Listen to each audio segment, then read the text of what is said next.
Hey guys, Brian coming at you here, putting together this vlog in response to the survey I sent out last week about the King of the Hill 3D and the BMAC Games. Sent that out to everybody that participated in those two events, and I appreciate all the feedback and everybody that had responded to that. If you haven't already and still want to, please do so. You should have the email in your inbox. With the link that would take you to the survey. I'm still taking feedback, and obviously the events are still months away, so your feedback and input I'll definitely take into consideration. So I'm doing this I guess to help you understand where we're going in 2022, to answer some of your questions, and just to give you an idea of what people had for feedback and how we can make the events this year more epicer. So let's start with the King of the Hill 3D. We doubled our participants this past year from year one, so we grew 100% from year one to year two. So thank you for that. I very much appreciate that, and it just goes to show what word of mouth really does when you have a good event and good people participating in it. So one of our questions was the favorite target. What was your favorite target on the course? And it was pretty even between the buffalo, the black bear, which was the uphill shot, pretty tough shot, and the elk on both courses. Of course, the elk is going to be one of the favorites. So, but great feedback on that. There's a lot of other ones, but those were the top three. So we're definitely going to try to keep those shots or scenarios like that in play.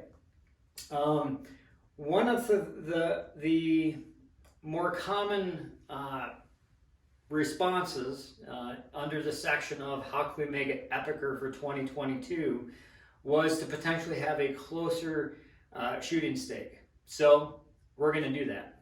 I'm thinking we're going to name, the cone that you've been shooting from. That's going to be kind of your western shooting distance, and then we'll have your Midwestern shooting distance. So we're going to have a second cone or a second location to shoot each target from that would be closer. And I say each target loosely. As you know, some of those scenarios, because of their steepness or topography, whatever is happening there, we just may not be able to have a closer shot unless if it's really close. But just so you know, we will try to do that at every target or every target that's possible. So that, I think, is going to open up the door to maybe more people who want to shoot this type of an event, but might just be intimidated or just don't want to be looking for all of your arrows after some of those shots. So good feedback. We're going to take that we're going to implement that. But don't worry, for all of you guys that want the long shots, they're still there. For those of you that want the targets to be longer or harder, we'll try to do that when we can. So one of the questions was about youth. Would you bring your kids there if we had a youth designated course or shooting area? And it was about 50-50. So we're going to work on that. We're going to see what we can do. Maybe potentially with having a second stake that's closer, that's going to help maybe some of the younger guys and gals. But we're going to work on that. We're going to talk to some of our sponsors and stuff to see if we can't do something. Really comes down to logistics and just us having the space to do that. So that's going to be in the works. If we can make something work, we're definitely going to make that work. In terms of, would you want to listen to speakers? I'm thinking Saturday afternoon. I'd like to fill some of that time there where we kind of had a downtime this past year as people were coming off the courses and you're just kind of finishing up for the day before some of our evening events.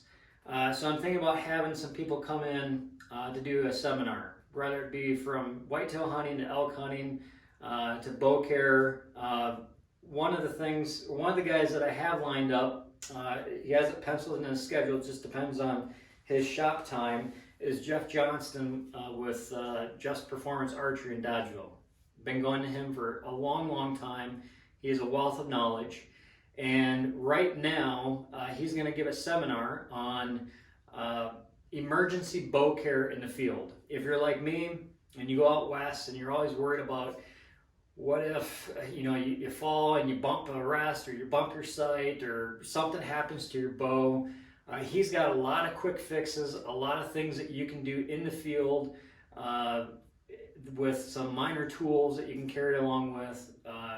So anyways, I think that's going to be really helpful for a lot of us, and I'm looking forward to that. But just so you know, I'm also going to be looking at some other presenters as well too. Let's see. I guess back to the subject of making it epicer. I know this is very subjective. The distance that we shoot is very subjective. Like I said, some of you thought that the targets were too close or too easy. Some of you thought it was too hard. So, like I said, it's subjective. But I think that there's room for improvement there. I think that there is some shots, instead of making them just be long shots, maybe we can have some type of obstacles or trees or setting things up differently. What's new for this coming year is that we're going to have 3 courses instead of 2. So we're going to have the Front Range, the Western Range, and the Savannah Range. Nathan is buying up some property around there, and we're going to be able to utilize a little bit more property around Tyrrell Basin so we can make one of the courses that are a little bit longer and elaborate on that. The Front Range, as of now, we're going to have the lift open or running, and that's the lift right there at kind of base camp where registration was. That lift is going to be running so that you can take that to the top of the hill, and we'll be starting probably the Front Range at the top of that hill. For those of you that were concerned that you weren't going to be able to get your hill climbing in, you're still going to have plenty of climbing to do on the Western Range, and if you don't want to take the lift, you can hike up the hill. Let's see, what else? We are going to have participant t-shirts. So now that the registration number is starting to grow, we can kind of offset the cost of providing a t-shirt to you with having more people participating. So again, thank you for that. There is going to be a deadline that you're going to have to sign up for to receive your participant t-shirt. Look on the website for that. I guess I want to talk about that is it helps us if you sign up sooner than later. This past year we had over 80 participants sign up in the last 2 weeks before the event. So as you can imagine, when it comes to everything from food to some of the novelty shoots and the other stuff that's going on, to the apparel that we order. A lot of you wanted to buy apparel, but we sold out. Well, if we know in advance or further in advance how many people are going to be there, we can prepare better for that. So sign up early. I do appreciate that. The other thing that really helps, and this is one of the questions, was vendors. Right now, companies in the hunting industry are extremely busy. They're either busy because they're just going gangbusters. They're busy because they've been backed up because of supply chain. They're busy because they don't have enough staff. So while a lot of these companies do want to come, it comes down to if they're just physically capable of doing it at that time. I've also gotten responses to, well, how many people do you have there? And we just, having 230 shooters this last year, for some of these larger companies, that's just not enough. We need more people. So hopefully this year we can break that 300, maybe even to 400 shooters there. So that's where we're staying on the vendors. A lot of them said to check back with them come April, May, to see where we are with our registration numbers. And again, they just want to make sure that there's going to be adequate people there so they can have staff there and product and all that stuff. So we do have a few vendors that are committed to coming, and we'll be announcing that here in the new year. Let's see. The pop-up 3D target system that we've acquired or partnered with Raised at Full Draw, we're going to have that there. Probably Friday evening, Saturday afternoon, we'll be having a 3D pop-up event. The Scramble, that was a huge success this past year. Many people have said that's the funnest they've ever had with their bow and arrow was the after hours scramble. So that event will be coming back. And I guess the question was, would you participate again? And everybody that sent the survey in said absolutely. So again, thank you very much for participating in the event. Thank you for the feedback. I'm always open to feedback. You have my email, you have the link to the survey. Feel free to use that at your own will. So that's it for the King of the Hill. I want to now transfer over to talking about the BMAC Games, our Archery Fitness Challenge. So the feedback on this was all across the board.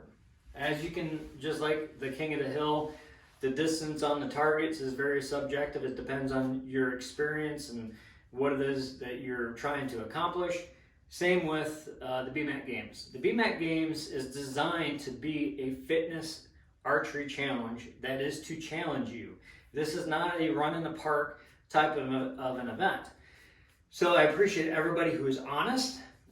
Pretty much everybody thought the event was just right in terms of the distance of the beast course, in terms of the challenges that we had, the targets. Pretty much everybody thought that was pretty good, with a few people thinking that maybe it should be it should be further or maybe a little shorter or whatever the case is. Probably the biggest discrepancy we have is in terms of a 1-day or a 2-day event. I personally think it should be, and we should keep it as a 2-day event. I've done fitness archery challenges all across the nation, traveled thousands of miles to participate in something that takes 20 minutes and you're done. And you feel like you're just not getting your money's worth, and the time that you sacrifice to train, to commit to an event like this, the money you spend on the event itself, as well as all the gear and everything that you need, it should be something longer than 20 minutes. Should it be 2 full days? Probably not. But this past year we were done by, I believe, 10 o'clock on Sunday morning.